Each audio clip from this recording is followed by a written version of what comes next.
So this story comes from the 70s, where my grandfather dropped my grandmother, mum, and her two sisters off to do some shopping on his way to work. Since he wasn't able to pick them up, they hitchhiked home.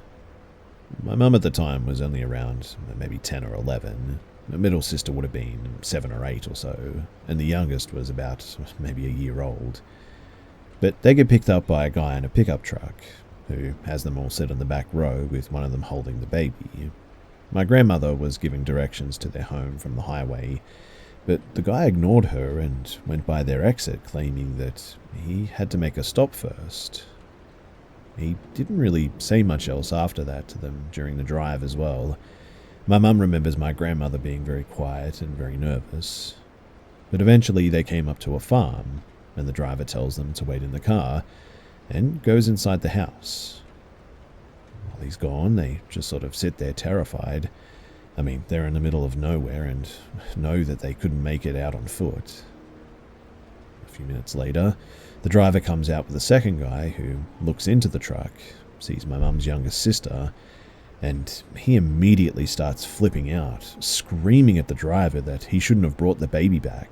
They aren't going to do anything with her, and some other things that I can't remember, and ends up telling him to get them away from the farm.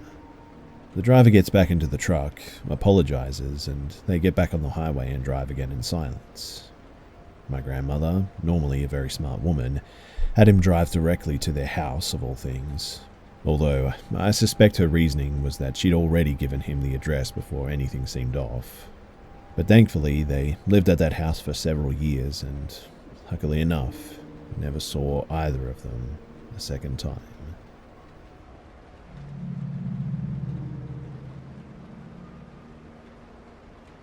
So my name is Charles, and I'm an assistant manager at a sub shop, but back when I was just a shift manager, we had this employee named John. John was only working for us for about a month when he called us in to pick him up from his roommate's house because of some problems that they had. We took him to our place and had a couple of drinks with us, and we ended up sort of cheering him up. He was always quiet about his social life, though. But he would talk to other people on Tinder and meet up with a date, or would go to a store that he liked shopping at that was across the street from us. He stays with us for about maybe 2 weeks, and he tells us that he planned to hang out with a friend. My fiancée gives him a big hug since they became really good friends. He leaves our place and just doesn't really come back for a couple of days.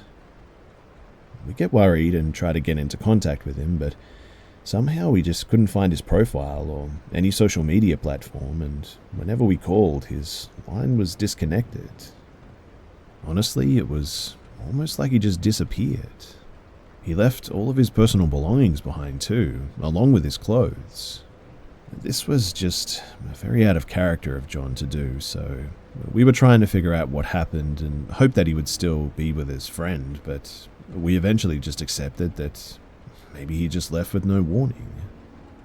Anyway, a couple of days go by and I'm at work in the middle of my shift, and I see this really tall middle-aged man walk into the store to get a sub, and as I began to ring him out, he kind of just stares at me. I look back and I ask if I knew him, and weirdly he asks about John, and this really creepy vibe just radiates from this guy. And I asked him what kind of affiliation did he have with John, and he just looked at me again and said he was a good worker. Then he walked out and I never saw him again. But then we got a call on the store phone, which so happened to be his grandmother, who apparently had filed a missing persons report because she was someone that he spoke to every day, and ever since then there has been no trace of him. Something tells me that the guy had something to do with it, but something also told me to stop asking questions. He gave me a huge chill down my spine. I don't know where John is. We haven't heard from him since. Neither is his grandmother, and it's been a long time now, but wherever he is, I really hope that he's okay.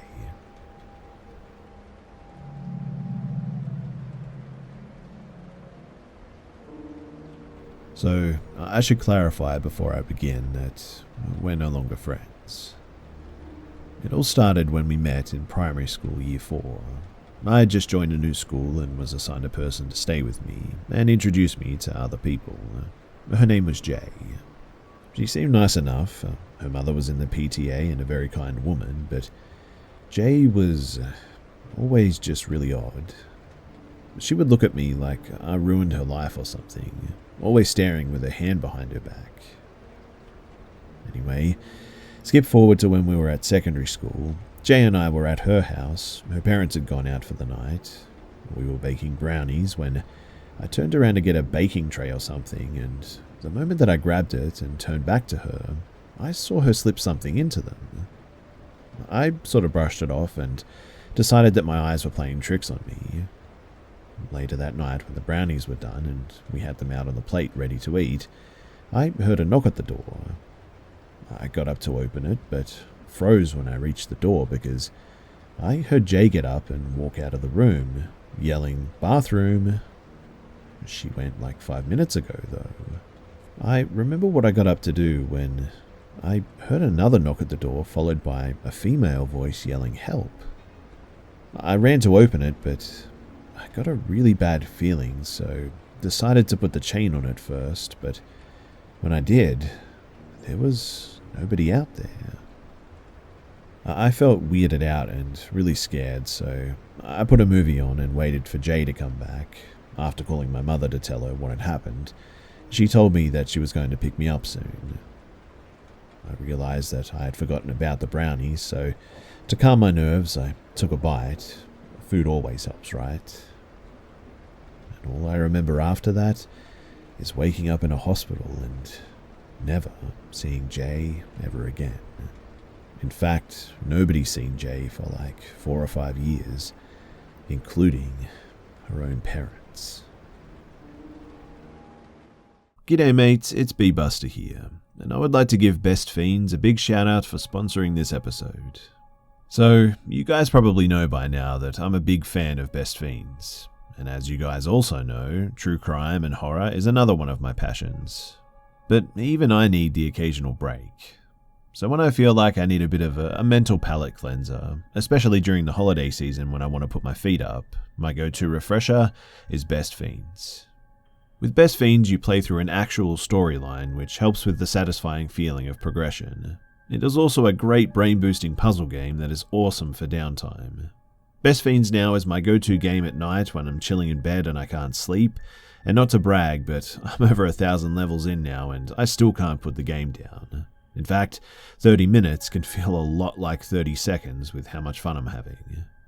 I also love that I can play it literally anywhere I want without having to worry about using data or finding Wi-Fi. So even when I don't have the internet for whatever reason, I still have a fresh challenge waiting for me to give me that mental pick-me-up. Download Best Fiends free today on the App Store or Google Play.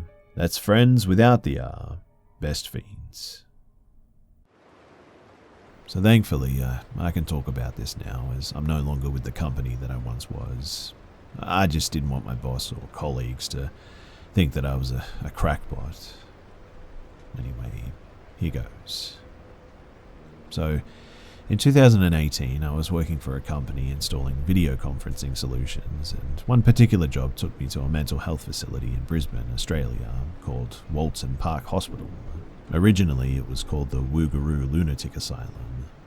It's a large part of a precinct with multiple buildings, many dating from maybe like the 1865s, and has quite a sinister history with reports of intolerable living conditions, terrible assault and abuse, and mass burials even. The main hospital now lies derelict and is frequented by adventure seekers. However, my job on this day was based in one of the smaller wards. It was called the Bostock House. It was built in 1885, and I don't think this building has housed patients for quite some time, and it still seems to have the original structure and layout of like a 19th century psychiatric ward, with rooms that are more like prison cells. The ground floor has one main open area, possibly a day lounge area in its time maybe, which features a large boardroom table that is used by local community groups for meetings and such. But this is where I was to install the video conferencing system. There is another large fully enclosed room directly behind this space, maybe about 15 meters or 50 feet down a hallway, and the rest, from memory, is pretty much just hallways with cells. When I arrived, I was met by the customer, an elderly gentleman who remained in the room with me the whole time while I set up the hardware. There was nobody else in this building, that much I was aware of. And after finishing the installation, I needed to test the equipment, so I took my laptop into the other room, sat at one of the desks, there were a few in there, and connected a two-way video session to the main conference room equipment. The customer and I had like a 5-minute call, which all went well. With the door closed in this room, you could not hear anything coming from outside, so it was a good test scenario. I wanted to swap places with the customer and have him come into the room to experience the video and audio from my laptop as well. So I left the live meeting connected and went out to the conference room to suggest this. When I got there, we first had a brief conversation, and during this time we both noticed some strange noises coming through the feed from my unattended laptop back in the other room. It sort of sounded a bit like maybe rustling of pages, some chair scrapes, I think, and very clearly a man coughing. But as I couldn't really see anyone on the video feed, I assumed someone had entered the room and was out of camera view. Think large room, small laptop camera. The more obvious possibility of someone remotely joining the meeting was basically impossible, though, due to the custom security protocols that I use. It was at this point, though, that the customer asked if I had brought someone with me that he didn't know about, and of course, I said no. I also said that I thought that maybe there was another staff member in the building, but then he said that, not that he knew of, and we sort of both just looked at each other for a second in bewilderment. I proceeded back to the room, expecting it to now be occupied, but when I did, there was no one there. I again spoke to the customer on the video, and it all seemed normal. The noises had stopped. I again went back out to the conference room, and we stood in silence for about 30 seconds, and then the noises started up again. This time, I ran back to the room, and again, it was completely unoccupied, and the noises had stopped. At this stage, I felt the customer was getting a bit uncomfortable with the situation, and I was also getting a bit freaked out, but as I had to maintain a professional manner, I decided not to make a big deal about it. I closed my laptop and joined him back in the main room, and just as I was about to make a funny quip and say my goodbyes, the building's fire alarms went off. We both visibly jumped, but settled immediately to deal with the situation. We went to the alarm control box, but there was nothing that we could do to stop it. I stayed with him while he called the facility services, and within around 10 minutes, a tech guy came out and stopped it. The three of us stood for a few minutes talking about how the tech couldn't remember it ever going off before in the years that he'd been there, apart from tests, that is, and then, lo and behold, it goes off again. At this point, I felt I didn't need to be there, and so I left quite briskly. Before I end this, though, just to answer a few points of clarification, there is no possibility that another party had joined the meeting. It was a secure two-way connection, and someone would have needed a very specific code that only I knew to have joined it. I checked my laptop to make sure no other media was playing in the background. It was a fine, calm day, not windy at all. It seemed pretty clear to me that there was nobody else in the building, but I admit that I can't be 100% certain, I guess.